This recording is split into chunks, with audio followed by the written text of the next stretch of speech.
നമസ്കാരം. ആപ്കി അദാലത്തിലേക്ക് നിങ്ങളെ സ്വാഗതം ചെയ്യുകയാണ്. ആപ്കി അദാലത്തിൽ ഞങ്ങൾ ഇവിടെ കൊണ്ടുവരുന്നത് നമ്മുടെ രാജ്യത്ത് വളരെ പ്രശസ്തിയിലുള്ള ചില പ്രധാനപ്പെട്ട വ്യക്തികളെയാണ്. അവരോട് ജനങ്ങൾ ചോദ്യം ചോദിക്കാൻ ആഗ്രഹിക്കുന്നുണ്ട്, അവരുടെ പ്രവർത്തനങ്ങളെക്കുറിച്ച് അറിയാനും ആഗ്രഹിക്കുന്നുണ്ട്. ഇന്ന് അങ്ങനെയുള്ള ഒരു വിചാരണയാണ് നമ്മൾ ചെയ്യാൻ പോകുന്നത്. പ്രശസ്തനായ ഇൻഡസ്ട്രിയലിസ്റ്റ് രാഹുൽ ബജാജ് ആപ്കി അദാലത്തിൽ ഹാജരാകുന്നു.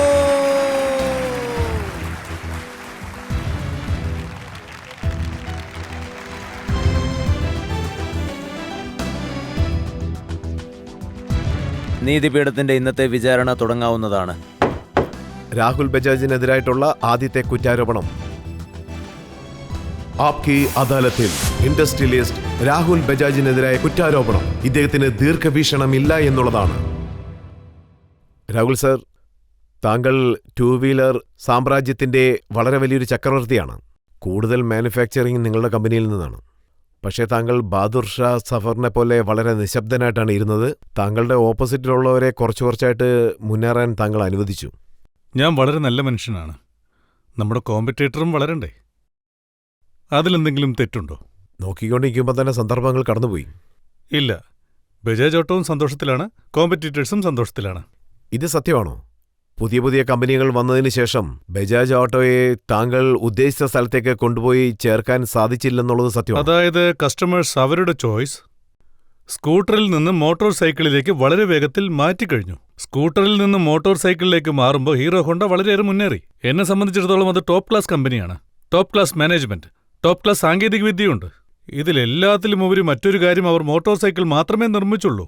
ഞങ്ങൾ സ്കൂട്ടർ മാത്രമേ നിർമ്മിച്ചുള്ളൂ. ഞങ്ങളുടെ നിർമ്മാണം വളരെ കുറവായിരുന്നു. ദീർഘവീക്ഷണം ലാഭമുണ്ടാക്കി. ഈ ദീർഘവീക്ഷണമാണ് വേണ്ടത്. അതായത് കാലം മാറിയ സമയത്ത് താങ്കൾ അതിൽ കോൺസെൻട്രേറ്റ് ചെയ്തില്ല. മാറ്റം ഉണ്ടായതിനു ശേഷമേ എല്ലാവർക്കും വ്യക്തമായി മനസ്സിലാവൂ. ഇപ്പൊ നിങ്ങൾക്ക് മനസ്സിലായില്ലേ? പക്ഷേ മുൻകൂട്ടി ഒരാൾക്ക് എന്തെല്ലാം കാര്യങ്ങൾ തീരുമാനിക്കാൻ കഴിയുമോ തീർച്ചയായും പലർക്കും പറയാം. നിങ്ങൾ 6 മാസം, 12 മാസം, 2 വർഷത്തിന് മുൻപ് ശ്രദ്ധിക്കാമായിരുന്നില്ലേ? ഉറങ്ങുമായിരുന്നു എന്ന് ചോദിക്കും. 10 വർഷത്തെ ഡെലിവറി പീരീഡ് ഉണ്ടായിരുന്നു, സെല്ലേഴ്സ് മാർക്കറ്റ് ഉണ്ടായിരുന്നു, നിങ്ങൾക്ക് സമാധാനം ഉണ്ടായിരുന്നു, അങ്ങനെയൊക്കെ നടക്കുമായിരുന്നു. പക്ഷെ എത്ര പെട്ടെന്നാ എല്ലാം മാറി മറിഞ്ഞത്. ഞങ്ങൾ 4ാം സ്ഥാനത്തായിരുന്നു മോട്ടോർ സൈക്കിളിൽ. ഇപ്പോൾ ഞങ്ങൾ 2ാം സ്ഥാനത്താണ്. ചിലരൊക്കെ ഇപ്പോഴും മുന്നിലാണ്. ഹീറോ ഹോണ്ട ഇപ്പോഴും 1ാം സ്ഥാനത്താണ്. ഇത് താങ്കൾ ഒരു മടിയനാണെന്നല്ലേ കാണിക്കുന്നത്? മടിയനാണെന്ന് പറയുന്നതിനേക്കാളും ഇതൊരു വിഡ്ഢിത്തമാണെന്ന് നിങ്ങൾക്ക് പറയാം. ഞാൻ കുറച്ച് ബഹുമാനത്തോടെ സംസാരിക്കുന്നതുകൊണ്ടാണ്. നിങ്ങൾ നല്ല വ്യക്തിയാണ്, സ്നേഹമുള്ള വ്യക്തി. എന്നാൽ ചിലരൊക്കെ പറയും രാഹുൽ ബജാജ് എല്ലാം ഓപ്പണായിട്ട് പറയുമെന്ന്. അത് എന്റെ വിഡ്ഢിത്തരമാണെന്ന് ഞാൻ സമ്മതിക്കാം. പിന്നെ ബജാജ് സർ, താങ്കളുടെ സ്കൂട്ടർ ഇതുവരെ ശരിയായിട്ടേ ഇല്ല. ഇപ്പോഴും അത് സ്റ്റാർട്ട് ചെയ്യാൻ വേണ്ടി ആദ്യം ലെഫ്റ്റിലേക്ക് തിരിച്ച് പിന്നെ റൈറ്റിലേക്ക് തിരിക്കേണ്ടി വരും. അതായത് ജനങ്ങൾക്ക് ഇന്ത്യയിലെ ജനങ്ങളെ മടിയന്മാരാണെന്ന് പറയും. നിങ്ങൾ എന്നെ മടിയനാണെന്ന് പറഞ്ഞു. ചിലർ പറയുന്നു നല്ല വണ്ണം വെച്ചുവെന്ന്. ഞാൻ നിങ്ങൾക്ക് എക്സ്ട്രാ ചാർജ് ഇല്ലാതെ വ്യായാമം ചെയ്യിപ്പിക്കാമെന്ന്. ഇങ്ങനെ ചെയ്യണം, ഇവിടെ ചെയ്യണം. താങ്കൾ വില മാത്രം കൂട്ടിക്കൊണ്ടേ പോവും, പക്ഷേ സ്റ്റാർട്ട് ചെയ്യാനുള്ള, കിക്ക് ചെയ്യാനുള്ള കഷ്ടം മാത്രം താങ്കൾ മാറ്റത്തേയില്ല. ഇന്ന് ക്വാളിറ്റിയിൽ Bajaj scooter and Bajaj motor cycle എനിക്ക് ഉറപ്പിച്ചു പറയാൻ കഴിയും, ഈ ലോകം മുഴുവൻ, ഇന്ത്യയെ വിട്ടേക്കു, ക്വാളിറ്റിയിൽ ഒരു കുറവുമില്ല, പെർഫോമൻസിലുമില്ല, പ്രൈസിലുമില്ല.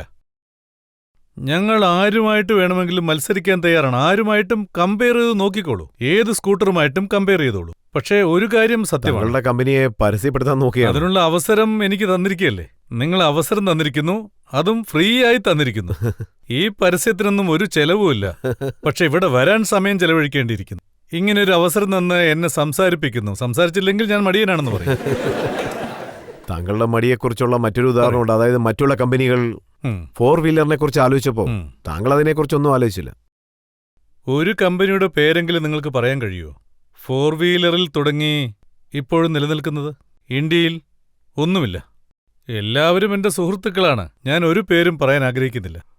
വന്നു, ഇതിനകത്തേക്ക് വന്നു, ഇപ്പോഴും വരുന്നുണ്ട്, അതിനൊരു കുറവുമില്ല. അതായത് ആനന്ദ് മഹേന്ദ്ര, പിന്നെ എൻ്റെ അനിയൻ വന്നു ചന്ദ്രകാന്ത് ബിർല, പിന്നെ എൻ്റെ മറ്റൊരു സുഹൃത്ത് വന്നു കിർലോസ്കർ, ടൊയോട്ട, ജനറൽ മോട്ടോഴ്സ്, പിന്നെ ഫ്രോഡ്. അതൊക്കെ ഇപ്പോൾ ആരുടെ കമ്പനിയാ? വിദേശ കമ്പനികളായി. നിങ്ങൾ പേരിന് മാത്രമേ ഉള്ളൂ. 2 സ്ഥാപനങ്ങൾ 4 വീലർ ഇന്ത്യയിൽ ഇപ്പോഴും 2 ഉള്ളൂ. ടാറ്റ, ട്രക്കിൽ നിന്ന് അവർ കാറിലേക്ക് വന്നു. വളരെ നന്നായി മുന്നേറി. പക്ഷെ ഒരുപാട് ബുദ്ധിമുട്ടി. തുടക്കത്തിൽ കുറച്ച് കഷ്ടപ്പെട്ടാലും ഇപ്പൊ വലുതായി വളർന്നു. പിന്നെ ഹിന്ദുസ്ഥാൻ മോട്ടോഴ്സ്, നമ്മുടെ CK ബിർല, അദ്ദേഹം അംബാസിഡർ നിർമ്മിച്ചു. അതിനെല്ലാരും കളിയാക്കി.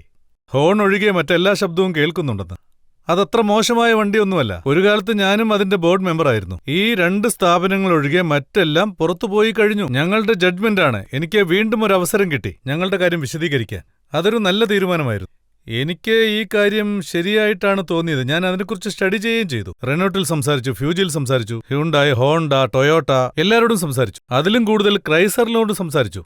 പക്ഷേ ഇതെല്ലാം സ്റ്റഡി ചെയ്തപ്പോ എനിക്കൊരു കാര്യം മനസ്സിലായി. ഇന്ത്യയിലുള്ള കാർ നിർമ്മാണ കമ്പനികളെ വിദേശികളാണ് ഭരിക്കുന്നത്. താങ്കൾക്ക് റോഡുകളിലുള്ള അനുഭവം, അതുപോലെ തന്നെ 2 വീലർ ഉണ്ടാക്കാനുള്ള അനുഭവം എല്ലാം ഉണ്ടായിരുന്നു. അതുപോലെ ജനങ്ങളുടെ സപ്പോർട്ടും ഉണ്ടായിരുന്നു.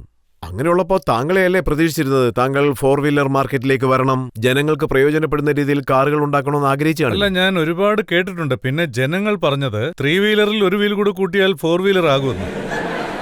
അതത്ര എളുപ്പമായിരുന്നെങ്കിൽ എത്ര നന്നായിരുന്നു. നമുക്കെന്ത് ചെയ്യാൻ കഴിയും? ഞാൻ എപ്പോഴും പ്രാവർത്തികമായ കാര്യങ്ങളെ മാത്രം വിശ്വസിക്കുന്നവനാണ്. പക്ഷേ ഇപ്പോ റിയാലിറ്റിയിൽ മാത്രം വിശ്വസിക്കുന്നു. അതായത് എല്ലാത്തിനും എതിരായി പറയുന്നത് ഒരിക്കലും ശരിയല്ല. വിശ്വാസമുള്ളവരായിരിക്കണം. പക്ഷേ അത് യാഥാർത്ഥ്യം മറന്ന് സാങ്കല്പിക ലോകത്തിൽ ഒരിക്കലും ഉണ്ടാവാൻ പാടില്ല. ദൈവാനുഗ്രഹം കൊണ്ട് എനിക്ക് ഇതൊക്കെ ചിന്തിക്കാനുള്ളൊരു കഴിവുണ്ട്. രാഹുൽ, നീ എത്ര അലസനായാലും കുഴപ്പമില്ല, കാർ പരിപാടി വേണ്ട. നിനക്ക് 2 വീലർ മാത്രം മതി. ഇപ്പോൾ രജിത് സാർ ഒരു കാർ വാങ്ങിക്കുന്നു. പക്ഷേ ഇന്ത്യയിലെ middle class, lower middle class ഇവരെല്ലാം 2 വീലറാണ് വാങ്ങിക്കുക. രാഹുൽ, നിന്നെ ഈ രാജ്യത്തിലേക്ക് ഞാൻ അയച്ചത് ഇവരെ പോലെയുള്ള ആളുകൾക്ക് വേണ്ടിയാണ്, അല്ലാതെ ശർമ്മയെ പോലെയുള്ള ആളുകൾക്ക് വേണ്ടിയല്ല.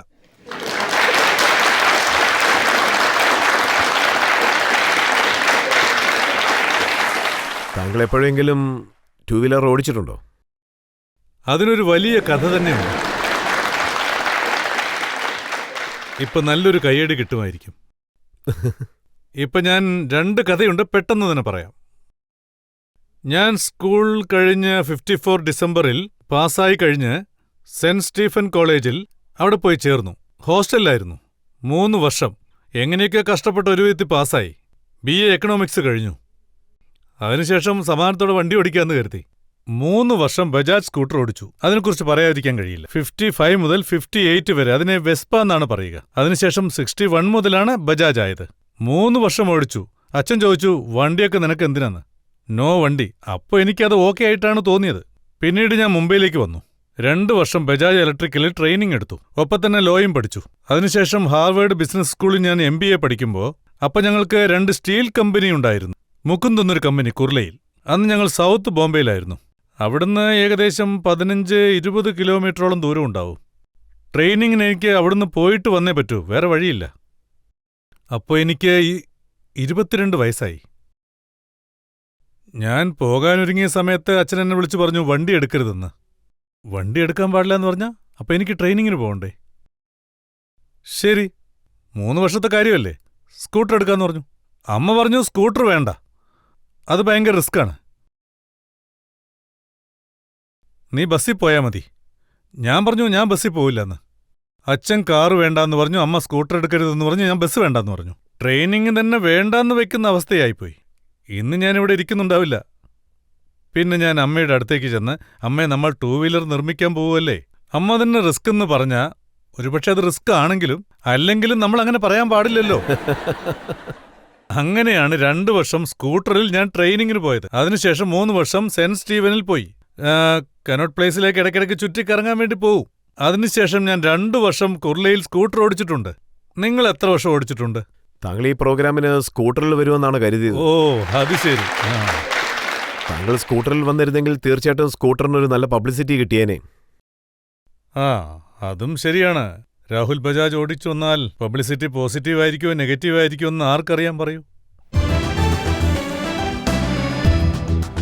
ആപ്കി അദാലത്തിൽ ഇന്ന് നമ്മൾ വിചാരണ നടത്തിക്കൊണ്ടിരിക്കുന്നത് ഫേമസ് ബിസിനസ്മാനായ രാഹുൽ ബജാജിനോടാണ്. ജനങ്ങളുടെ ചോദ്യങ്ങൾ തുടരുന്നതാണ് ഒരു ചെറിയ ബ്രേക്കിന് ശേഷം.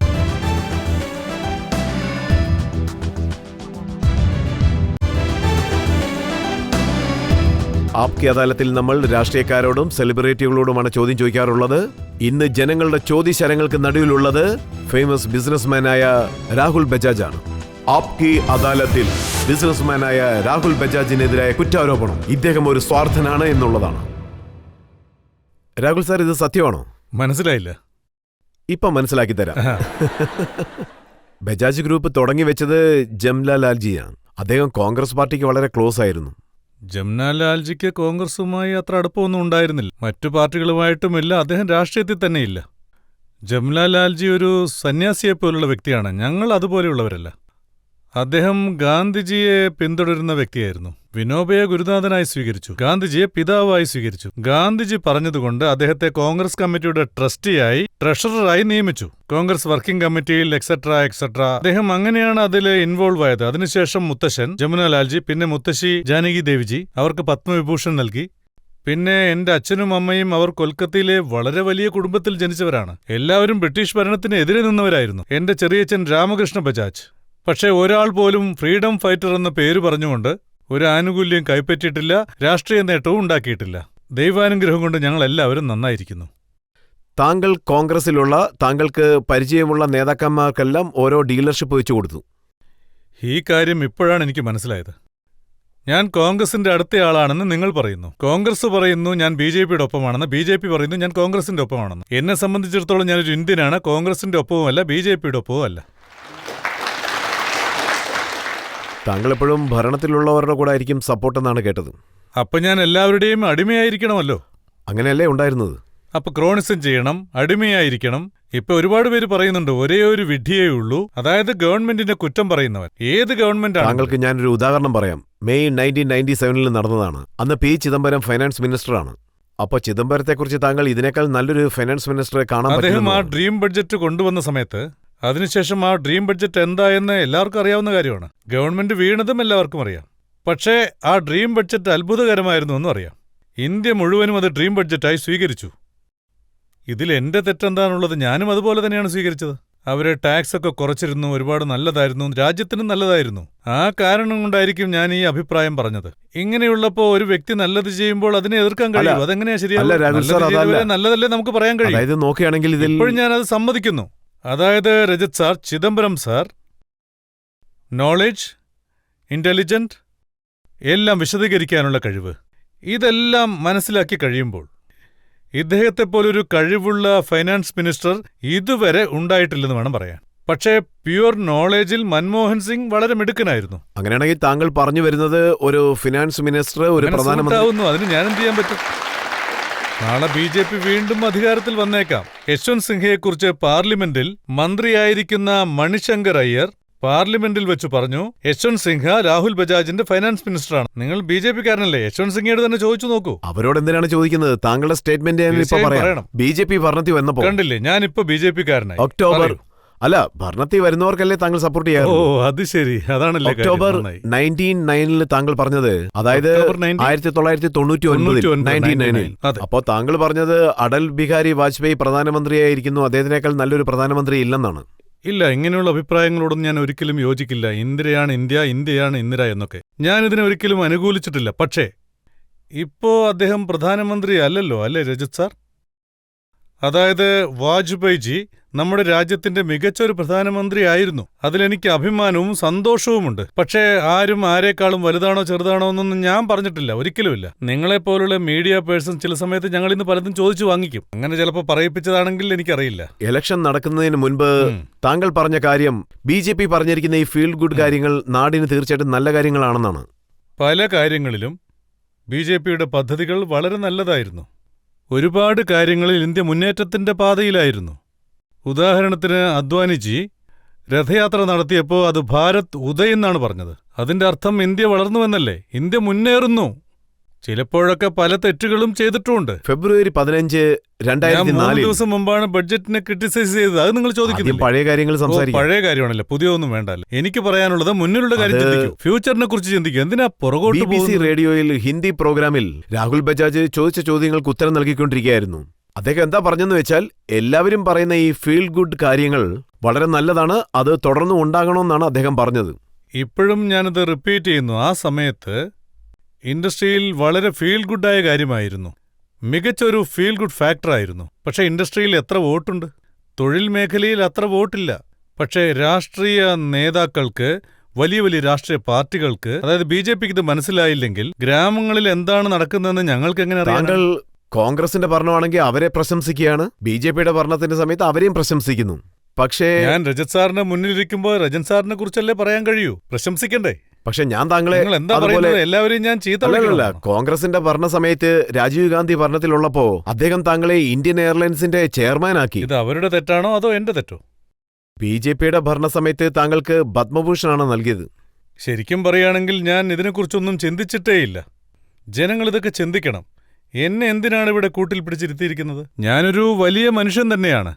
എല്ലാ രാഷ്ട്രീയ പാർട്ടികളും എന്നെ പ്രശംസിക്കുന്നു. ഒരാൾ പത്മഭൂഷൺ തരുന്നു, മറ്റൊരു കൂട്ടർ ഇന്ത്യൻ എയർലൈൻസിന്റെ ചെയർമാനാക്കുന്നു. എനിക്ക് ഇത്രയൊക്കെ കഴിവുണ്ടെന്ന് എനിക്ക് ഇതുവരെ അറിയില്ലായിരുന്നു. കുറച്ചുകൂടെ ബഹുമാനത്തോടെ പറയുകയാണെങ്കിൽ താങ്കൾ ഭരണത്തിലുള്ളവരെ താങ്ങുകയാണെന്ന് പറയണം. അതായത് എത്ര പേർക്ക് എന്നെപ്പോലെ പത്മഭൂഷൺ നൽകി, പിന്നെ എത്ര പേരെ ഇന്ത്യൻ എയർലൈൻസിന്റെ ചെയർമാനാക്കിയിട്ടുണ്ട്? നിങ്ങളുടെ അഭിപ്രായം വളരെ വളരെ തെറ്റാണ്.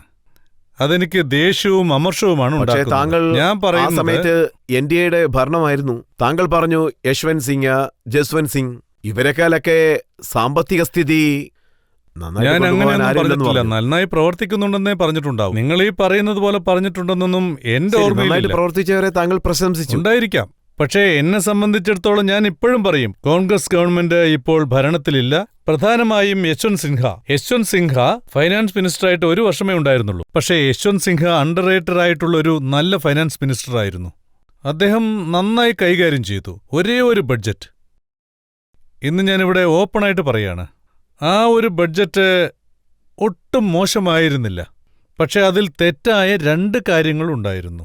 ഉദാഹരണത്തിന്, അതായത് ഡിവിഡൻഡ് ടാക്സ് റിമൂവൽ, പിന്നെ 1-2 ചില തീരുമാനങ്ങൾ. അടുത്ത ദിവസം ഫോൺ ചെയ്ത് അദ്ദേഹത്തോട് ഞാൻ 40 മിനിറ്റോളം സംസാരിച്ചു, പൂനെയിലിരുന്നുകൊണ്ട് ഡൽഹിക്ക്. നിങ്ങളുടെ ഈ പദവി പ്രശ്നത്തിലാണ്. കുറച്ചു ദിവസത്തിന് ശേഷം അതാണ് നടന്നത്. അതായത് കോൺഗ്രസിന്റെ ഭരണം വന്നതിന് ശേഷം അപ്പൊ താങ്കൾക്ക് ഇത്തവണ. തോന്നിയത് അതെ സോണിയാഗാന്ധി അവരുടെ നേതൃത്വത്തിലാണുള്ളത്. അപ്പൊ താങ്കൾ സോണിയാഗാന്ധി വളരെ മെച്യൂർഡായ വ്യക്തിയാണെന്ന് പറയാൻ തുടങ്ങി. പക്ഷെ അതിനു മുൻപ് ഞാൻ പറഞ്ഞിട്ടില്ല. അതിനു മുൻപ് താങ്കൾക്ക് തോന്നിയിട്ടില്ലേ? ഇല്ല, ഞാൻ കണ്ടിട്ടില്ല. ഉയരത്തിൽ കുറച്ച് കുറവാണ്, ഞാൻ കുറച്ച് ഹൈറ്റ്. എനിക്ക് അവരെ കാണാൻ കഴിയില്ല. അവര് മുൻപുണ്ടായതുപോലെ ഇപ്പോഴില്ല. ഭരണത്തിൽ വന്നതിന് ശേഷം ടോട്ടലി മാറിയിരിക്കുകയാണ്. ഇത് 100% കറക്റ്റ് സ്റ്റേറ്റ്മെന്റ്. ഏകദേശം ഞാൻ ഇതാണ് പറഞ്ഞത്. ഇന്നും ഞാൻ അതേ പറയൂ. എമർജൻസിയിൽ എത്രയോ തൊഴിലുടമകൾ ഉണ്ടായിരുന്നു. പലരും പരസ്യമായി എമർജൻസിയെ ഓപ്പോസ് ചെയ്തു. ഞങ്ങളപ്പോൾ ചെറിയ ആളുകളായിരുന്നു. എതിർത്തപ്പോൾ റെയ്ഡുണ്ടായി. പിന്നീട് തുടർന്നും അത് പറഞ്ഞുകൊണ്ടിരുന്നു. അതാണ് പറഞ്ഞത്. നിങ്ങളുടെ അമ്മായിയമ്മയാണ് എമർജൻസി കൊണ്ടുവന്നത്. അപ്പോഴും ഞാൻ എമർജൻസിക്ക് എതിരായിട്ടാണ് സംസാരിച്ചത്. പക്ഷെ ഞാൻ സോണിയാഗാന്ധിക്ക് എതിരായിട്ടൊന്നും പറഞ്ഞിട്ടില്ലല്ലോ. അങ്ങനെ സംസാരിക്കേണ്ട ആവശ്യമില്ല. ചില സുഹൃത്തുക്കൾ അങ്ങനെ പറയും. ആര്? ഒരു സുഹൃത്തുണ്ട്. അദ്ദേഹത്തിന്റെ പേര് ശരത് പവാർ. അദ്ദേഹമാണ് വിദേശ ചരിത്രം എന്നൊക്കെ പറയും. അദ്ദേഹം പറഞ്ഞു അദ്ദേഹം എന്റെ സുഹൃത്താണ്. പക്ഷെ ഞാൻ ഇതുവരെ അങ്ങനെയൊന്നും പറഞ്ഞിട്ടില്ല. ഇനി ഇപ്പൊ ഞാനത് പറഞ്ഞാൽ അപ്പ പറയും ഞാൻ അവരെ സോപ്പിടുകയാണെന്ന്. എനിക്കെന്താ സത്യം പറഞ്ഞുകൂടെ? കഴിഞ്ഞ 10 വർഷത്തിനിടെ ഞാൻ പറഞ്ഞ ചില കാര്യങ്ങൾ, 10 വർഷം എന്ന് പറയാം, 8 വർഷമെന്ന് പറയാം, സോണിയാജിക്ക് നല്ല മെച്യൂരിറ്റി ഉണ്ടായിട്ടുണ്ട്. ഇന്ത്യയെക്കുറിച്ച് നന്നായി മനസ്സിലാക്കിയിട്ടുണ്ട്. പക്ഷെ ഞാനൊന്നും പറഞ്ഞിട്ടില്ല, ഇപ്പോഴും പറയുന്നില്ല. ഇന്ത്യയിൽ അവരെപ്പോലെ ബെറ്ററായിട്ട് ആരുമില്ലെന്ന് ഞാൻ പറഞ്ഞിട്ടില്ല. പക്ഷെ വളരെ പവർഫുള്ളാണ്. നിങ്ങളെ എല്ലാരേക്കാളും പവർഫുള്ളാണ്. അതുകൊണ്ടാണോ മെച്യൂർഡായെന്ന് പറയേണ്ടി വന്നത്? അതുകൊണ്ടാണ് പറയേണ്ടി വന്നതെന്ന് വെച്ചാൽ ഞാൻ പിന്നെയും പറയും അവര് അത്രയ്ക്കൊന്നും ബുദ്ധിയുള്ളവരല്ല എന്ന്. ഞാൻ വളരെ ഡേഞ്ചറായിട്ടുള്ള കാര്യമാണ് പറഞ്ഞത്, അല്ലേ? അല്ല, അങ്ങനെയൊന്നുമില്ല. പിന്നെ എന്നെ ഇവിടെ ജീവിക്കാൻ സമ്മതിക്കില്ല. അവർക്കും ഈ കാര്യങ്ങളൊക്കെ മനസ്സിലാവും. കഴിഞ്ഞ 10 വർഷത്തിനുള്ളിൽ സോണിയാഗാന്ധിയാണോ മാറിയത് അതോ താങ്കളാണോ മാറിയതെന്ന്. അതായത് അവര് മാറിയതുകൊണ്ടാണ് എന്റെ കാഴ്ചപ്പാട് മാറിയത്. ഇതാണ് എനിക്ക് പറയാനുള്ളത്. ശരത് പവാർ വരെ വിദേശി എന്നാണ് വിളിക്കുന്നത്. അങ്ങനെയാണെങ്കിൽ അദ്ദേഹത്തെ ഇങ്ങോട്ട് വിളിച്ച് ചോദിക്കൂ. താങ്കളോട് അദ്ദേഹത്തിന് ഒരു സ്പെഷ്യൽ കെയർ ഉണ്ട്. എനിക്ക് അദ്ദേഹത്തോടാണോ കെയർ, അദ്ദേഹത്തിന് എന്നോടാണോ കെയർ എന്നുള്ളത് അദ്ദേഹത്തോട് പോയി ചോദിക്കണം. അതായത് സാർ, ഇപ്പോ നിങ്ങള് രാഹുൽ സാറിനെതിരെ കുറ്റം ആരോപിച്ചു, അദ്ദേഹം ഒരു അവസരവാദിയാണ് എന്ന്. ബിസിനസ്മാൻ ആകുമ്പോൾ ഉറപ്പായിട്ടും ഒരാൾ അവസരവാദിയായേ തീരൂ. അവസരം കിട്ടുമ്പോൾ അത് നഷ്ടപ്പെടുത്തിയാൽ ബിസിനസ് പിന്നെ ചെയ്യാൻ പറ്റില്ലല്ലോ. അതുകൊണ്ട് രാഷ്ട്രീയ പാർട്ടികളുമായും ബിസിനസ്സുകാരുമായും യോജിച്ചു പോകുന്നതിൽ എന്ത് തെറ്റാ ഉള്ളത്? ശരിയാ പറഞ്ഞത്. ഇദ്ദേഹത്തെ എവിടെ ഇരിക്കാൻ പറയും, ഞാൻ അവിടെ നിൽക്കാം. ഈ പറഞ്ഞത് വളരെ ശരിയാണ്. ഈ കാരണം കൊണ്ടാണോ? നിങ്ങൾ വളരെ കൃത്യമാണ് പറഞ്ഞത്. അതുകൊണ്ടാണ് 90% ഇൻഡസ്ട്രിയലിസ്റ്റ് ഇങ്ങനെ പെരുമാറുന്നത്. ഞാൻ അവരെ പോലെ അല്ലെന്നാണ് പറയുന്നത്. ഞാൻ അങ്ങനെ പറയുന്നത് കൊണ്ട് എന്നെ ക്രിട്ടിസൈസ് ചെയ്യുന്നത് വളരെ തെറ്റാണ്. എനിക്ക് ശരിയായി തോന്നുന്നത്, ഇന്ത്യക്ക് നല്ലത് വരുത്തുന്നത്, അത് ഞാൻ പറയും. ചില സമയത്ത് ഞാൻ പറയുന്നതിൽ അഭിപ്രായ വ്യത്യാസം ഉണ്ടാവാം. അങ്ങനെ പറയുമ്പോൾ ഞാനൊന്നും നോക്കാറില്ല ഗവൺമെന്റിന് ഇത് ഇഷ്ടപ്പെടുമോ ഇല്ലയോ എന്നൊക്കെ. പക്ഷേ ഇത് സത്യമാണ്. നമ്മൾ അവരെ വിമർശിക്കുന്നതുകൊണ്ടോ തെറ്റായ വാക്കുകൾ ഉപയോഗിക്കുന്നതുകൊണ്ടോ അല്ലെങ്കിൽ വാശി കൊണ്ടോ നമുക്കൊന്നും നേടാൻ കഴിയില്ല. ഗവൺമെന്റിന് നമ്മുടെ അഭിപ്രായം സ്വീകരിക്കണമെന്ന് തോന്നിയാൽ നിങ്ങൾ ധൈര്യമായി ഈ കാര്യം തുറന്നു പറയണം. അതിനാണ് ഞാൻ ശ്രമിക്കുന്നത്. എങ്കിൽ എന്തുകൊണ്ട് താങ്കൾ രാജ്യസഭയിലേക്ക് പൊയ്ക്കൂടാ? ആരും എന്നെ വിളിച്ചിട്ടുമില്ല. അവിടെ പോയി സമയം കളയാൻ എനിക്ക് സമയവുമില്ല. അവിടെ പോയിരുന്നിട്ട് ഞാൻ എന്ത് ചെയ്യാനാണ്? ഇവിടെ കൊടുക്കുന്ന ഈ ലെക്ചർ അവിടെ കൊടുക്കാമല്ലോ. ഇവിടെ എനിക്ക് ചുറ്റും ജനങ്ങളുണ്ട്. അവിടെ ഹൗസ് മാത്രമേ ഉണ്ടാവൂ. അവരവർക്ക് കിട്ടാനുള്ള ചെലവിനുള്ള കാശ് വാങ്ങിച്ച് സ്ഥലം വിടും. അവിടെ സെൻട്രൽ ഹാളിലിരിക്കും. പിന്നെ അവിടുത്തെ ക്യാൻറ്റീൻ വളരെ നല്ലതാണ്, ചീപ്പാണ്, നല്ല രുചികരമായ ഭക്ഷണം കിട്ടും. അവിടുത്തെ സമോസ സൂപ്പറാണ്. രാഷ്ട്രീയത്തിൽ താങ്കൾക്ക് ധാരാളം സുഹൃത്തുക്കളുണ്ട്. അതൊക്കെ നോക്കുമ്പോൾ താങ്കളുടെ യഥാർത്ഥ സ്ഥലം അതാണെന്നാണ് തോന്നുന്നത്. എനിക്ക് എന്റെ വ്യക്തിപരമായ ജീവിതമുണ്ട്. നമ്മളിപ്പോൾ രാഷ്ട്രീയത്തിൽ ഇറങ്ങിക്കഴിഞ്ഞാൽ ആർക്ക് എന്ത് വേണമെങ്കിലും പറയാം. കാലത്ത് 8 മണി മുതൽ വീട്ടിലേക്ക് വരാൻ തുടങ്ങും. ഇന്ന് ഞാൻ 10 മണി വരെ കിടന്നുറങ്ങിയാലും എന്നോട് ആരും ചോദിക്കില്ല. ഇങ്ങനെയുള്ള പൊതുജീവിതത്തിൽ എനിക്ക് താല്പര്യമില്ല. എനിക്കതൊന്നും വേണ്ട. അതായത് താങ്കളുടെ പ്രവൃത്തികളെല്ലാം തന്നെ താങ്കളുടെ മക്കൾ നോക്കുമ്പോൾ താങ്കൾ ഒരു ചെയർമാനായിട്ട് മാത്രം ഇരിക്കുന്നു. ബാക്കി സമയങ്ങളിൽ എന്താ ചെയ്യുന്നത്? ആരുടെ മുമ്പിലും ഞാൻ മുട്ടുമടക്കില്ല. ആരെന്ത് തെറ്റ് ചെയ്താലും ഞാൻ അത് അപ്പം തന്നെ ചൂണ്ടിക്കാണിക്കും. എവിടെയാണ് തെറ്റെന്ന് പറയും. അതുകൊണ്ട് ജനങ്ങൾക്ക് നല്ലതേ നടക്കൂ, രാജ്യത്തിനും. ഇത് രാഷ്ട്രീയത്തിലേക്ക് കടക്കാനുള്ള ആദ്യത്തെ സ്റ്റെപ്പാണല്ലോ. ഇത് നിങ്ങൾ മനസ്സിലാക്കിയ കാര്യം.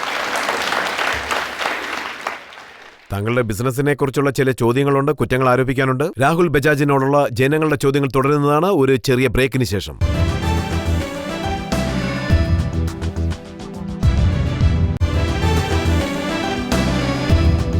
ഇന്ന് നമ്മുടെ വിചാരണയുടെയും ചോദ്യശരങ്ങളുടെയും നടുവിലുള്ളത് രാഹുൽ ബജാജാണ്, പ്രസിദ്ധ ഇൻഡസ്ട്രിയലിസ്റ്റ്.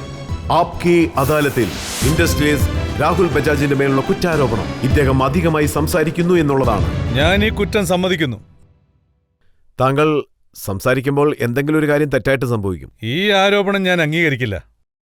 താങ്കൾക്കൊരു ഉദാഹരണം പറയാം. ഫെബ്രുവരി 6, 2003 CIA മീറ്റിംഗ് ഉണ്ടായിരുന്നു. ഗുജറാത്തിലെ മുഖ്യമന്ത്രി നരേന്ദ്രമോദി അതിലുണ്ടായിരുന്നു. താങ്കൾ അദ്ദേഹത്തിന്റെ എരുതിയിലേക്ക് എണ്ണയാണ് ഒഴിച്ചുവിട്ടത്. നിങ്ങൾ പറഞ്ഞതുപോലെ ഒരു കാര്യം ഞാൻ ചെയ്തിട്ടില്ല. പിന്നെ എനിക്ക് ശരിയാണെന്ന് തോന്നിയ ഒരു കാര്യം ഞാൻ പറഞ്ഞു. അത് അദ്ദേഹത്തെ ദേഷ്യം പിടിപ്പിച്ചു. അതിനുശേഷം പേടിച്ച് ക്ഷമയും ചോദിച്ചു. ഇത് തെറ്റായ കാര്യമാണ്.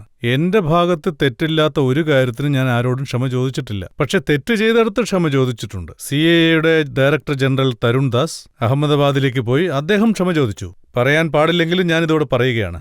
തരുൺ ദാസ് തീർച്ചയായും ഈ പ്രോഗ്രാം കാണുമായിരിക്കും. എനിക്കത് വളരെയേറെ വിഷമമുണ്ടാക്കി. നരേന്ദ്രമോദിജിയും ഈ പ്രോഗ്രാം കാണുമ്പോൾ എന്നെക്കുറിച്ച് മനസ്സിലാക്കും. അതായത് രാഹുൽ ബജാജ് ക്ഷമ ചോദിച്ചിട്ടില്ല. പക്ഷെ ക്ഷമ ചോദിക്കില്ല എന്നൊന്നുമില്ല. തെറ്റ് ചെയ്തിരുന്നെങ്കിൽ ക്ഷമ ചോദിച്ചേനെ. ഞാൻ തെറ്റ് ചെയ്തിട്ടില്ല. അന്ന് എന്റെ ഭാഗത്ത് ഒരു തെറ്റും ഉണ്ടായിട്ടില്ല. പിന്നെ ഞാനെന്തിനു ക്ഷമ ചോദിക്കണം? ശരിക്കും അന്ന് ഞാൻ തരുൺ ദാസിനെ തടയണമായിരുന്നു. പക്ഷെ താങ്കൾ മരുന്ന് തേച്ച് ഇവിടുന്ന് പ്രവൃത്തി ചെയ്തിരിക്കുകയാണ്.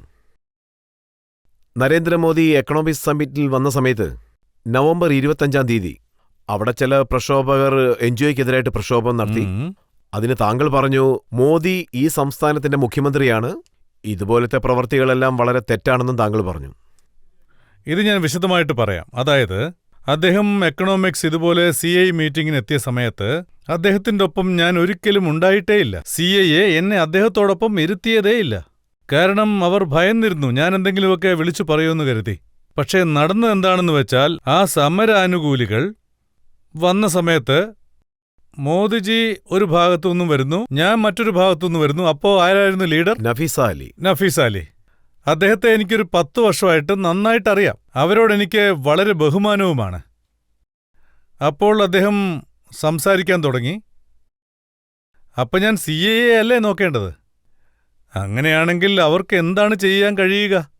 ഹോട്ടലിനകത്തായിരുന്നു, സെക്യൂരിറ്റി എല്ലാം പുറത്തായിരുന്നു. എനിക്ക് ചിലതൊക്കെ പറയേണ്ടതായിരുന്നു. അതുകൊണ്ടാണ് ഞാൻ പറഞ്ഞത്. ഇദ്ദേഹം മുഖ്യമന്ത്രിയായി തെരഞ്ഞെടുക്കപ്പെട്ടതാണെന്ന് ഞാൻ പറഞ്ഞു. ജനങ്ങളാൽ തിരഞ്ഞെടുക്കപ്പെട്ടയാൾ മുഖ്യമന്ത്രിയാക്കി എന്നൊക്കെ ഞാൻ പറഞ്ഞു. അത് ഞാൻ ശരിയാക്കാനാണ് ശ്രമിച്ചത്. അതെനിക്ക് ശരിക്കും ഓർമ്മയില്ല. അദ്ദേഹം എന്നെ കടന്നു പോയി കാണും. ഞാൻ പറഞ്ഞു തീരുന്നതിന് മുമ്പ് തന്നെ അദ്ദേഹം കേൾക്കാൻ ചാൻസ് ഇല്ല. അപ്പോഴേക്കും പോയി കാണും. പക്ഷേ പേപ്പറിൽ വന്ന സമയത്ത് അത് വായിച്ചു കാണുമല്ലോ. അറിയട്ടെ, എനിക്കതിനെക്കുറിച്ച് വിഷമമൊന്നുമില്ല. പത്രത്തിൽ വരുന്ന എല്ലാ കാര്യങ്ങളും സീരിയസ് ആയിട്ട് എടുക്കുകയാണെങ്കിൽ എനിക്ക് എപ്പോഴോ ഹാർട്ട് അറ്റാക്ക് വന്നേനെ. ഓരോരുത്തർ തോന്നിയ പോലെ എഴുതും. എന്നെക്കുറിച്ച് എഴുതും, നിങ്ങളെക്കുറിച്ച് എഴുതും, പലതും എഴുതും. താങ്കളെ കണ്ട് പേടിച്ചു കാണുമല്ലോ. ഒരു കാലത്ത് താങ്കൾ മിഡിൽ വെയിറ്റ് ബോക്സർ ആയിരുന്നില്ലേ? അതുകൊണ്ട് അല്ല, ലൈറ്റ് ഹെവി വെയിറ്റ്. മിഡിൽ വെയിറ്റിനേക്കാളും വലുതാ ലൈറ്റ് ഹെവി വെയിറ്റ്. പക്ഷെ അത് സ്കൂളിലായിരുന്നു. അപ്പോൾ വെയിറ്റ് കുറവല്ലേ, അപ്പോൾ ചാമ്പ്യനായിരുന്നു. സ്കൂളിൽ ബോക്സിംഗ് ക്യാപ്റ്റനും ആയിരുന്നു. അപ്പൊ ഈ അടിതടി വഴക്കൊക്കെ ഉണ്ടാക്കുന്ന ശീലം ഇപ്പോഴും ഉണ്ടോ? താങ്കൾ കുറച്ച് അധികം സംസാരിക്കുമെന്ന് സമ്മതിച്ചുകൊണ്ട് എനിക്ക് കൂടുതൽ ചോദ്യങ്ങൾ ചോദിക്കാൻ സാധിക്കില്ല. സമ്മതിച്ചേ പറ്റൂ. എന്റെ ഫാമിലി പറയും, എന്റെ വൈഫ് പറയും, എല്ലാവരും പറയും. സമ്മതിച്ചേ പറ്റൂ. ഞാനെന്ത് ചെയ്യാനാണ്? പക്ഷെ നിങ്ങൾ പറഞ്ഞ മറ്റൊരു കാര്യം ഞാൻ സമ്മതിച്ചില്ലല്ലോ അല്ലേ? വളരെ ബുദ്ധിപരമായിട്ടാണ് ഞാൻ സംസാരിക്കുന്നതെന്ന് തോന്നുന്നു. എനിക്ക് സംസാരിക്കാതിരിക്കാൻ കഴിയില്ല. തെറ്റായ കാര്യം പറഞ്ഞാൽ ഞാൻ അങ്ങനെ സംസാരിക്കാതിരിക്കും. ഇത് സത്യമാണോ? ബോർഡ് മീറ്റിംഗ് നടക്കുന്ന സമയത്ത് താങ്കൾ ആരെയും സംസാരിക്കാൻ അനുവദിക്കാറില്ല. ഏത് ബോർഡ് മെമ്പറാ നിങ്ങളോട് അങ്ങനെ പറഞ്ഞത്? അപ്പൊ അദ്ദേഹത്തെ ജോലിന്ന് പറഞ്ഞു. തീർച്ചയായും. അല്ല, ശരിക്കും പറഞ്ഞ ബോർഡ് മീറ്റിംഗിൽ ഞാൻ കുറച്ച് കൂടുതൽ സംസാരിക്കും. പക്ഷേ ഇപ്പോൾ കുറച്ചു പിള്ളേരാണ് ഇപ്പോൾ സംസാരിക്കുന്നത്. പക്ഷേ ഇത് സത്യമാണ്, ഞാൻ സമ്മതിക്കുന്നു. ബോർഡിൽ ചെയർമാനാണ്, പിന്നെ മാനേജിംഗ് ഡയറക്ടറുമാണ്. ചെയർമാനും മാനേജിംഗ് ഡയറക്ടർ സംസാരിച്ചില്ലെങ്കിൽ പിന്നെ എങ്ങനെ വണ്ടി ഓടും? എല്ലാ രീതിയിലും മുന്നോട്ട് പോകണ്ടേ? പക്ഷേ ഇനി മുതൽ 1 ഏപ്രിൽ തൊട്ട് ഞാൻ മാനേജിംഗ് ഡയറക്ടർ അല്ല. എന്റെ മൂത്ത മകൻ മാനേജിംഗ് ഡയറക്ടറാവും. 1 ഏപ്രിൽ 2005 മുതൽ ഞാൻ വെറും ചെയർമാനാവും. അപ്പോഴും കുറച്ചേ സംസാരിക്കാറുള്ളൂ, അതോ കൂടുതൽ സംസാരിക്കൂ? ബോർഡിൽ കുറച്ച് സംസാരിക്കും, ബോർഡിന് പുറത്ത് കൂടുതൽ സംസാരിക്കും. ആപ്കി അദാലത്തിൽ രാഹുൽ ബജാജിനെതിരായ ജനങ്ങളുടെ ചോദ്യങ്ങൾ തുടരുന്നതാണ് ഒരു ചെറിയ ബ്രേക്കിന് ശേഷം.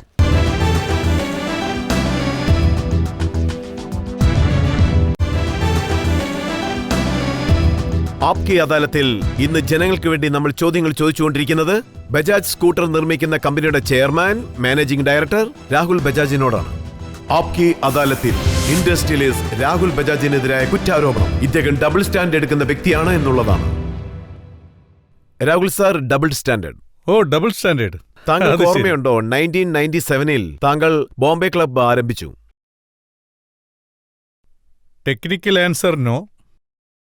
അത് ഞാൻ തുടങ്ങിയതല്ല, ഞാനൊന്നും എഴുതിയിട്ടില്ല, ഞാനൊന്നും പറഞ്ഞിട്ടില്ല. പക്ഷേ ചിലരൊക്കെ എന്നെക്കുറിച്ച് എഴുതിയിരുന്നു. നമുക്കെല്ലാം ഒന്ന് ഒരുമിച്ച് കൂടാം, ഒരുമിച്ച് എഴുതാമെന്ന് പറഞ്ഞു. പക്ഷേ പിന്നത് ബോംബെ ക്ലബ്ബായി അറിയപ്പെട്ടു. രാഹുൽ ബജാജിന്റെ നേതൃത്വത്തിൽ. അല്ല, അതിൽ വലിയ ബിസിനസ്സുകാരുണ്ടായിരുന്നു. ഹരിചന്ദ്ര സിംഘാനിയ, ഭരത്റാം ഗോദ്രേജ്, ജംസൺ ഗോദ്രേജ്, അങ്ങനെ ഒരുപാട് പേരുണ്ടായിരുന്നു. പക്ഷേ ഒരു കാര്യം സത്യമാണ്, പതുക്കെ പതുക്കെ ഗവൺമെന്റിന് ദേഷ്യം വന്നു തുടങ്ങി. അവര് പതുക്കെ മാറി തുടങ്ങി. ഞാൻ ഒറ്റപ്പെട്ടുപോയി. ബോംബെ ക്ലബ്ബ് തുടങ്ങിയെന്ന് പറഞ്ഞു. എന്റെ അല്ലാതെ വേറെ ആരുടെ പേരും ഓർമ്മയില്ലെന്ന് പറഞ്ഞു. രാഹുൽ ബജാജ് മാത്രം 1 മെമ്പർ ക്ലബ്ബ്. കാരണം രാഹുൽ ബജാജ് എല്ലാവരെക്കാളും ഓപ്പണായിട്ട് സംസാരിക്കും, വിദേശ കമ്പനികൾക്കെതിരായിട്ട് സംസാരിക്കും. അതെ, ഗവൺമെന്റ് പോളിസിക്ക് എതിരായി സംസാരിച്ചുവല്ലോ.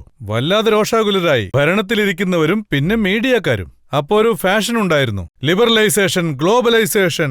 എന്നെ പ്രൊട്ടക്ഷനിസ്റ്റ് എന്ന് പറഞ്ഞു. പക്ഷെ അത് തെറ്റായ അഭിപ്രായമാണ്. ഞാൻ ഇന്ത്യൻ തൊഴിൽ മേഖലയിൽ കൃത്യമായ കാര്യങ്ങൾ നടക്കണമെന്നാണ് പറഞ്ഞത്. അത്രയേ ഉള്ളൂ. വിദേശത്തുള്ള വലിയ വലിയ കമ്പനികൾ വന്നാൽ ഇന്ത്യയിലുള്ള കമ്പനികൾക്ക് നിലനിൽപ്പില്ലെന്ന് താങ്കൾ കരുതിയിരുന്നെങ്കിൽ എന്തുകൊണ്ട് കവാസാക്കിയൊക്കെ കൊണ്ടുവന്നത്?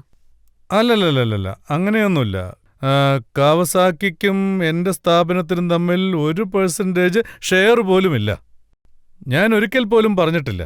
ഞങ്ങൾ ഗാന്ധിജിയെ പിന്തുടരുന്നവരാണ്. ഗാന്ധിജി എന്താണ് പറഞ്ഞിട്ടുള്ളത്? നിങ്ങളുടെ വീട്ടിലെ ജനാലകൾ തുറന്നിടൂ, ലോകം മുഴുവനുമുള്ള ചിന്തകളും കാറ്റും പ്രവേശിക്കട്ടെ. പക്ഷെ അത് വരുന്ന സമയത്ത് നമ്മുടെ മരം വീഴാതെ നോക്കണം. ഞാൻ ടെക്നോളജി മാത്രമേ എടുക്കൂ. അവിടുന്ന് മാത്രമാണോ? ഒരുപാട് രാജ്യത്തുനിന്ന്, ടോക്കിയോയിൽ നിന്ന് പോലും വലിയ വലിയ കമ്പനികൾ മറ്റുള്ള കമ്പനികളിൽ നിന്ന് എടുക്കുന്നു. പക്ഷെ ഓണർഷിപ്പ് ഞങ്ങൾ കൊടുത്തില്ല. ഇവിടെ ഒരു കാര്യം കൂടി പറയണം, ഞാൻ ഇന്ന് അതിന് എതിര് നിൽക്കുന്നവനല്ല ഓണർഷിപ്പ് കൊടുക്കുന്ന കാര്യത്തിൽ. പക്ഷെ ഞാൻ കൊടുത്തിട്ടില്ല, മറ്റുള്ളവർ ഓണർഷിപ്പ് കൊടുക്കുന്നുണ്ട്. അത് നല്ല കാര്യം. നമുക്ക് വേറെ ചോയ്സും ഇല്ലല്ലോ. ഇപ്പൊ WTO കണ്ടറായി ആരെയും നമുക്ക് തടയാനും ആവില്ല. ഇൻഷുറൻസ് കമ്പനികൾക്ക് നൽകിയിട്ടുണ്ടോ? അതായത് ഓണർഷിപ്പ് 26 അവർക്ക് കൊടുത്തിട്ടുണ്ട്, 74 ഞാൻ വെച്ചിരിക്കുന്നു. പക്ഷേ എപ്പോഴും കൊടുക്കാൻ പാടില്ലേ? എന്തിനാ ഇത്ര പിശുക്ക് നൽകിയിട്ടില്ലെന്ന് ഇപ്പോഴല്ലേ പറഞ്ഞത്? നിങ്ങൾ ബജാജ് ഓട്ടോയെ കുറിച്ചല്ലേ പറയുന്നത്? ബജാജ് അലയൻസിനെ കുറിച്ച് പറയൂ, ഇൻഷുറൻസ് ബിസിനസിനെ കുറിച്ച് പറയൂ. അതായത് ഇൻഷുറൻസിനെ കുറിച്ച് എനിക്ക് കൂടുതൽ കാര്യങ്ങളൊന്നും മനസ്സിലായിട്ടില്ല, ഒന്ന്. രണ്ടാമത്തേത്, അലയൻസ് ലോകത്തിലെ ടോപ്പ് 3 കമ്പനികളിൽ ഒന്നാണ്. മൂന്നാമത്തേത്, ഗവൺമെന്റ് ലിബറൈസ് ചെയ്തു, അലോ ചെയ്തു, അതായത് പുറത്തുനിന്നുള്ള സ്ഥാപനങ്ങൾ വരാം 26% ഷെയർ വാങ്ങാം. അതാണ് ഞങ്ങൾ ചെയ്തത്. ഇപ്പോൾ താങ്കൾ എന്താണ് കരുതുന്നത്? വിദേശത്തുള്ള വലിയ വലിയ കമ്പനികൾ ഇന്ത്യയിലേക്ക് വന്ന് ഇന്ത്യയിലെ കമ്പനികളിൽ ഇൻവെസ്റ്റ് ചെയ്യണമോ അതോ വേണ്ടയോ? താങ്കളുടെ അഭിപ്രായം എന്താണ്? എന്റെ അഭിപ്രായം എന്താന്ന് വെച്ചാൽ എല്ലാ മേഖലയിലും ഉണ്ടാവാൻ പാടില്ല, മുനിസിപ്പൽ കോർപ്പറേഷൻ തന്നെ മാറ്റണമെന്ന്. ഇംഗ്ലണ്ടിൽ അങ്ങനെയാണ്. എന്റെ അഭിപ്രായം ഇന്ത്യയിൽ ഇതുവരെ അത് മാറിയിട്ടില്ലെന്നാണ്. കാരണം ഒരുപാട് ഇൻഡസ്ട്രീസ് ഉണ്ട്, പബ്ലിക് സെക്ടറിൽ 200-നടുത്തുണ്ട്. അത് പ്രൈവറ്റൈസ് ചെയ്യൂ, അത് വിദേശ കമ്പനികളായി മാറ്റൂ. ഇന്നും വിദേശ കമ്പനികൾ വരുന്നതിനും പോകുന്നതിനും എനിക്ക് യാതൊരു എതിർപ്പുമില്ല. പക്ഷേ അമേരിക്ക വിദേശ പങ്കാളിത്തത്തെ കൂടുതൽ പ്രോത്സാഹിപ്പിക്കുന്നില്ല. വിമാന സർവീസിന്റെ കാര്യത്തിൽ, ബ്രോഡ്കാസ്റ്റിംഗിൽ, ടെലികമ്മ്യൂണിക്കേഷനിൽ, ഇതിൽ യാതൊന്നിലും അനുവദിക്കുന്നില്ല. ഡിഫൻസിന്റെ കാര്യം വിട്ടേക്കൂ, ഈ 3-ലും അവർ പ്രോത്സാഹിപ്പിക്കുന്നില്ല. നമ്മൾ മാത്രം അനുവദിക്കണമെന്ന് പറയുന്നു. പക്ഷേ ഇത് ശരിക്കും അവരുടെ ഇരട്ടത്താപ്പാണെന്നേ ഞാൻ പറയൂ. WTOയിൽ ശരിക്കും ഇരട്ടത്താപ്പാണ് നടക്കുന്നത്. അഗ്രികൾച്ചറിൽ യൂറോപ്പൻ അമേരിക്കയിൽ ഒന്നും ആലോചിക്കാതെ ഒരു രാജ്യത്തിന് വളരെ നഷ്ടമുണ്ടാക്കുന്നു. ഞാനാണ് ശബ്ദമുയർത്തുന്നത്. വിദേശത്തേക്ക് പോകുമ്പോഴെല്ലാം ഞാൻ ശബ്ദമുയർത്തുന്നുണ്ട്. അതുകൊണ്ടാണ് വിദേശത്തുള്ളവർ എന്നോട് ഭയങ്കരമായിട്ട് ദേഷ്യപ്പെടുന്നത്. താങ്കൾ ഇത്രത്തോളം ഉച്ചത്തിൽ ഇത്രയും കാര്യങ്ങൾ പറയുന്നുണ്ട്. ആ കാരണം കൊണ്ടാണ് താങ്കളുടെ മക്കൾ താങ്കളെ കമ്പനിയിൽ നിന്ന് പുറത്താക്കണമെന്ന് കരുതിയത്. അവരൊരുപാട് ശ്രമിച്ചു നോക്കി. അച്ഛൻ ഞാനുള്ളത് കൊണ്ടാണ് നീ ഇത്രയും സക്സസ് ആയിരിക്കുന്നതെന്ന് പറഞ്ഞു. നീ MD ആയിരുന്നു, പക്ഷെ ചെയർമാൻ ഞാൻ തന്നെ ആയിരിക്കുമെന്ന് പറഞ്ഞു. അവർക്ക് മാനേജ്മെന്റ് എല്ലാം കൊടുത്തു. പക്ഷേ ഓണർഷിപ്പ് നമ്മുടെ കയ്യിലല്ലേ. അതുപോലെ മറ്റൊരു കാര്യം കൂടിയുണ്ട്. അംബാനിയുടെ കുടുംബത്തിൽ നടക്കുന്ന വഴക്കുകളെല്ലാം തീർക്കേണ്ട ചുമതല കൂടി താങ്കൾക്കാണെന്ന് കേട്ടു. 0. പേപ്പറിലൊക്കെ വന്നതായിരുന്നു, പറയൂ. പക്ഷെ 0. ഞാൻ നേരത്തെ പറഞ്ഞല്ലോ, എനിക്ക് സമയമില്ല, ഒട്ടും താല്പര്യവുമില്ല. 2 ബ്രദേഴ്സും എന്റെ ഫ്രണ്ട്സാണ്. അവർ 2 പേരോടും എനിക്ക് നല്ല ബഹുമാനമാണ്. കുടുംബ കാര്യങ്ങളിൽ ഞാൻ തലയിടാറില്ല. അതൊരു വലിയ സ്ഥാപനമാണ്, രാജ്യത്തിനു വേണ്ടി വലിയൊരു സ്ഥാപനമാണ് അവർ തുടങ്ങിയിരിക്കുന്നത്. അതിനെക്കുറിച്ച് 2 അഭിപ്രായം ചിലപ്പോൾ ഉണ്ടായിരിക്കാം. അതെങ്ങനെയാണ് ഉണ്ടായതിനെ കുറിച്ചൊന്നും ഞാൻ കൂടുതൽ പറയുന്നില്ല. അത് വലിയൊരു സ്ഥാപനമാണ്. പക്ഷെ അധികം വൈകാതെ ഒരു നല്ല സന്ധി സംഭാഷണം ഉണ്ടാവുമെന്ന് വിശ്വസിക്കുന്നു. കാമത്ത് സാറാണ് അവരുടെ അക്കൗണ്ട്സ് എല്ലാം നോക്കുന്നത്. പക്ഷെ ഒരു കാര്യം ഉറപ്പാണ്, ആ സഹോദരന്മാർക്ക് മാത്രമേ ഇതൊക്കെ ചെയ്യാൻ കഴിയൂ. ആൻഡ് അവരുടെ അമ്മ കോകില ഇതിനൊരു തീരുമാനം ഉണ്ടാക്കണം. പുറത്തുള്ള ആളുകളൊന്നും ഇതിൽ തലയിടേണ്ട കാര്യമില്ല. അവർ 2 പേരും വളരെ മെച്ചൂർഡാണ്. എന്റെ അഭിപ്രായത്തിൽ ഒരു 8 മുതൽ 12 മാസം വരെ എടുക്കും. അത് ഇന്നോ നാളെയോ അവസാനിക്കുന്ന കാര്യമല്ല. പക്ഷെ തീർച്ചയായും സെറ്റിൽമെന്റ് ഉണ്ടാവും. അനിലിനും നഷ്ടം, മുകേഷിനും നഷ്ടം, റിലയൻസിനും നഷ്ടം. അതേപോലെ ധീരുഭായ് അംബാനി റെപ്യൂട്ടേഷനെയും ബാധിക്കും. അതുകൊണ്ട് എന്തായാലും സെറ്റിൽമെന്റ് ഉണ്ടാവും. പക്ഷേ കുറച്ച് സമയം എടുക്കും. കുടുംബത്തിൽ കുറച്ച് കയ്പുകളൊക്കെ ഉണ്ടാവുമല്ലോ. പറഞ്ഞു മനസ്സിലാക്കാൻ ഇല്ല, അതൊരിക്കലും എന്റെ ജോലിയല്ല. ഞാൻ പറഞ്ഞ ആര് കേൾക്കാനാണ്? ഞാൻ വളരെ ചെറിയ ആളല്ലേ, ഞാൻ പറഞ്ഞ കേൾക്കില്ല. രാഹുൽ ബജാജിനെതിരായ കുറ്റാരോപണങ്ങൾ ഇതായിരുന്നു. ഇപ്പോൾ നമ്മുടെ ജഡ്ജി RC ഭാർഗവയുടെ ജഡ്ജ്മെന്റ് എന്താണെന്ന് നമുക്ക് നോക്കാം. എന്റെ അഭിപ്രായത്തിൽ ശ്രീ ബജാജ് അദ്ദേഹം പണ്ട് പഠിച്ച വക്കീൽ പഠനം ഇന്ന് പൂർണ്ണമായും ഇവിടെ ഉപയോഗിച്ചിരിക്കുകയാണ്. തന്റെ വിശദീകരണങ്ങൾ വളരെ മികച്ച രീതിയിൽ തന്നെ അദ്ദേഹം ഇവിടെ നടത്തി. അതുകൊണ്ട് തന്നെ നിങ്ങൾക്ക് നേരെ ഇപ്പോൾ ഒരു കുറ്റാരോപണം മാത്രമേ ഉള്ളൂ, താങ്കൾ അധികമായിട്ട് സംസാരിക്കുന്നുവെന്ന്. അതിനുള്ള ശിക്ഷ എന്തായിരിക്കണമെന്ന് വെച്ചാൽ ആ കാര്യത്തിൽ ജനങ്ങൾക്കും എന്റെ വിധിയോട് സമ്മതമായിരിക്കുമെന്ന് ഞാൻ വിശ്വസിക്കുന്നു. ഇനി അങ്ങോട്ട് താങ്കളുടെ കമ്പനിയിൽ താങ്കൾക്ക് വലിയ ഉത്തരവാദിത്തങ്ങൾ ഉണ്ടാവില്ല എന്ന് തോന്നുന്നു. അതുകൊണ്ട് താങ്കളുടെ ശിക്ഷ എന്താണെന്ന് വെച്ചാൽ താങ്കൾ ദിവസവും ഏതെങ്കിലും ഒരു സ്ഥലത്ത് പോയിട്ട് ലെക്ചർ നടത്തണം. താങ്കൾ ഓരോ ദിവസവും നടത്തുന്ന ലെക്ചറുകളുടെ എണ്ണവും താങ്കൾ കണക്ക് എഴുതി സൂക്ഷിക്കണം. ഒരു വർഷം മൊത്തം 365 ലെക്ചറുകൾ നിങ്ങളുടെ കണക്കിലുണ്ടാവണം. ഈയൊരു ശിക്ഷാ പ്രഖ്യാപനത്തോടു കൂടി ഞാൻ ഇന്നത്തെ ഈ വിചാരണ അവസാനിപ്പിക്കുകയാണ്.